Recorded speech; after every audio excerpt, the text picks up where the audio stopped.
Hello, James. Where's James?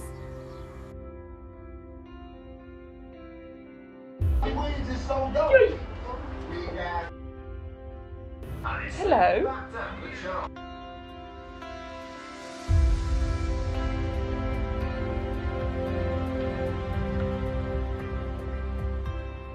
I've never known any different being an amputee, so I don't know life like with two legs. I've always seen James like the same as me, like, you know, we've always been fighting, we've always, you know, been messing about with each other, and you don't like, he does everything that I do, so you don't realise he's got a disability. Like, even to now, like, people ask me, oh, what's it like, you know, James having a prosthetic, like I don't realise it, because like that's all I've known. When people see that I'm amputee, I don't really think they know how to react. Like, obviously it's not something you come across every day. No one really knows what he has to go through. Like, not even, like, I'm his twin brother. Like, I don't really fully understand. You kind of get like varied reactions. Some people don't really know what to say, or you get other people that say, oh, that's really cool.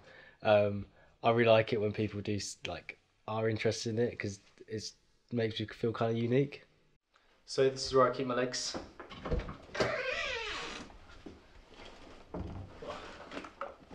Got a big old nice box of them.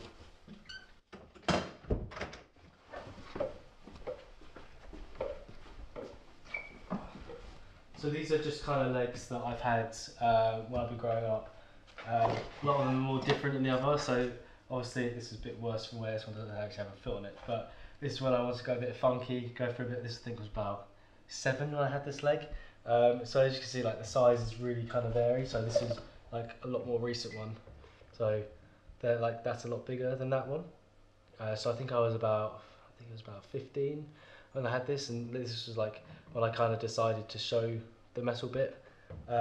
So this is the type of leg that I didn't kind of want to show. So as you can see, like, it's all of it's kind of covered up, like there's no metal showing and everything. So this was kind of around when I was like more self-conscious about it. Yeah, and then kind of this is my youngest leg, I think. Oh no, there you go. This is my most youngest leg. I think I was about 4 years old when I had this one, and it was a lot harder to fit back then, just because like the shape was, as you can see, like the shape differentiates like as I get older. So fitting a leg was like progressively harder, just because the shape of my leg does change. Yeah, so I've pretty much got. There's another one. I think I've got about 6, 7 in here. At 22 weeks, I found out that I had twin-to-twin transfusion. Twin only ever happens with identical twins, and they basically feed from the same placenta, so they share an umbilical cord. They should have 50-50 communication, so they both get nutrients, fluid, oxygen, blood, and they grow equally. Whereas in Tom and James's circumstance, they were 90-10. I got all of the kind of nutrients. I got everything. So I got the blood and nutrients and things like that, and I was taking it away from Tom. So Tom barely had any blood and barely had any nutrients. So I was getting too little. So when we were born, James actually came out red because or purple because he had too much blood. I came out grey. His right leg was severely damaged as well because of the blood clots, because he did have so much blood. So they actually had to, cut open his leg and drain all the blood out. And then obviously amputate his left leg because it was obviously severely damaged as well. James was born with vascular problems affecting both legs, and it was his left leg that needed amputation of the foot. The right foot and the right lower limb has always had some issues caused by there being insufficient vascular pump, if you like, down to that level. It's actually very, very difficult now to get funding for care outside of the system, outside of the NHS system. So there is a system in place where people who've lost a limb or are born with a limb deficiency will go as standard. There's about 42 centres around the country in major hospitals, and they will get care there, but there are issues on that side. So jumping out of that and coming to a clinic like this is really quite unusual. And I think with James, he managed to get here at the right time. They definitely ask, what's wrong with you then? And they don't understand, we did go through the same process, although I don't have anything to show for it, like James's leg. I definitely still went through the mental side, like, because growing up being a twin, like we're sort of used to getting like the same attention, whereas when James used to go for his operations and stuff like that, like I sort of felt a bit like discarded. Like I feel like that's when it sort of became a little like I noticed something was different, and it was that was hard to like sort of come over, but yeah, it's just now it's obviously not so bad because I obviously understand it, but back then yeah, it was challenging.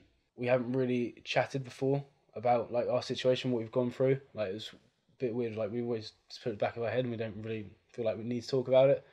But like recently, we've been having like a couple of deep chats, and like it definitely has brought us close together. Tom has been absolutely amazing. I mean, we're so inseparable sometimes, and knowing that I've got his support is like it means the world to me. They've always been incredibly close, and I think James has always loved having Tom around, and vice versa, really. He's always gonna be my best mate, but like it's it's a bond you can't explain. Like it is like it's a really just.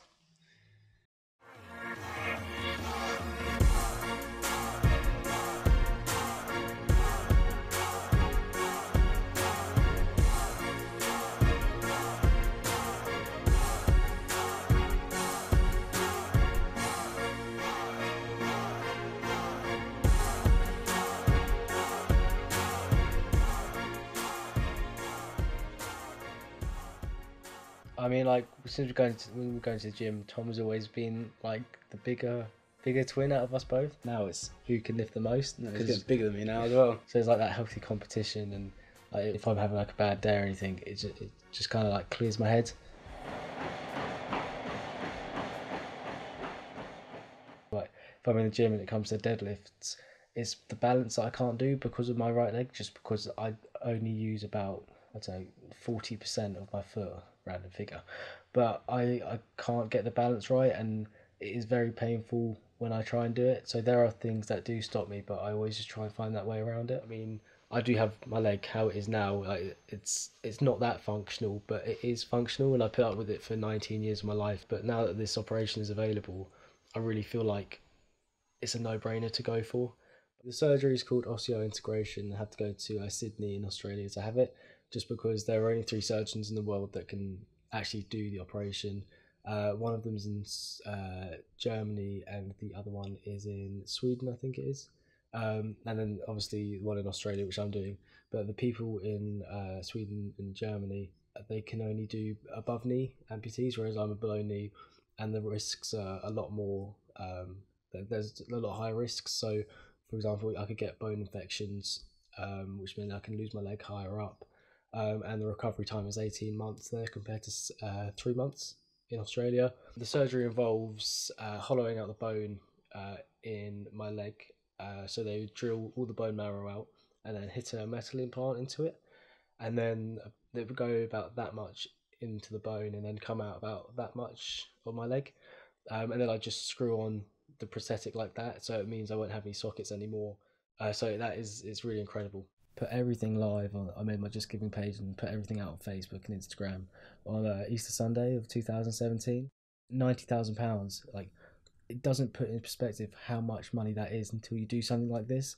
And to this date, in November, we have raised £38,000, which is absolutely incredible. And through everyone's support, through the Just Giving page, me putting things on Facebook, and just the sheer generosity of everyone, they've raised an absolute huge figure of money. But knowing that we still have over 45,000 to go is like, it's incredible.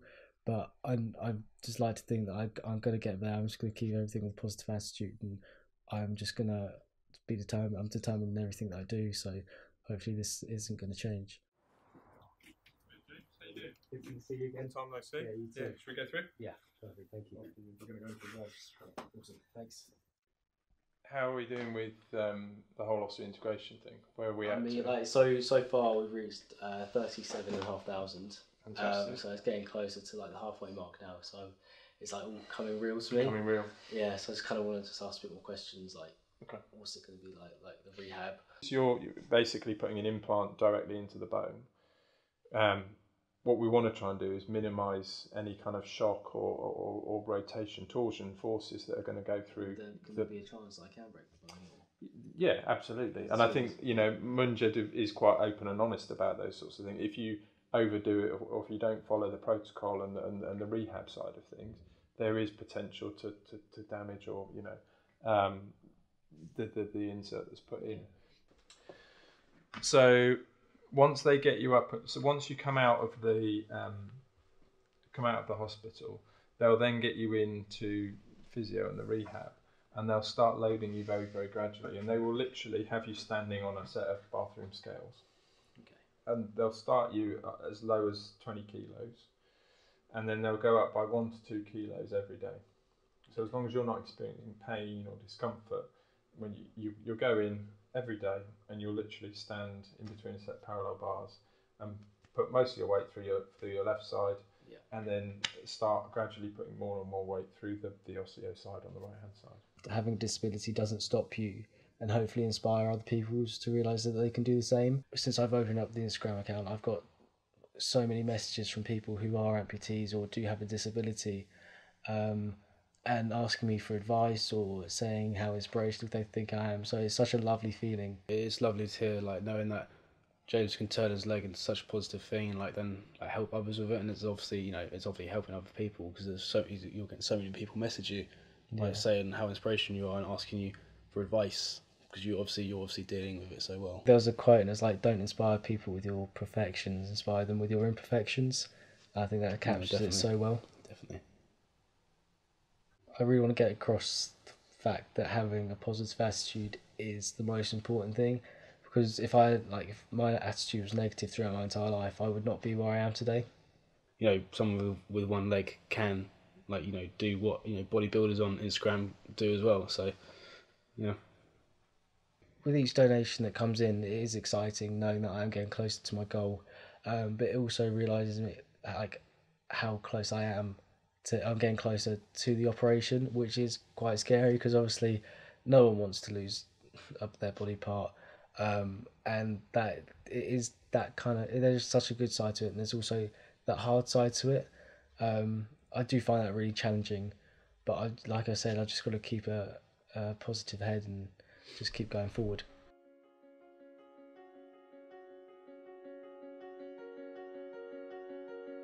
I'm not going to be able to feel the ground anymore, that's a really hard thing to kind of come to terms with. If the operation goes successful, then I won't need any more surgeries anymore. I've had 19 years of non-stop surgeries, and hopefully this will be the last one.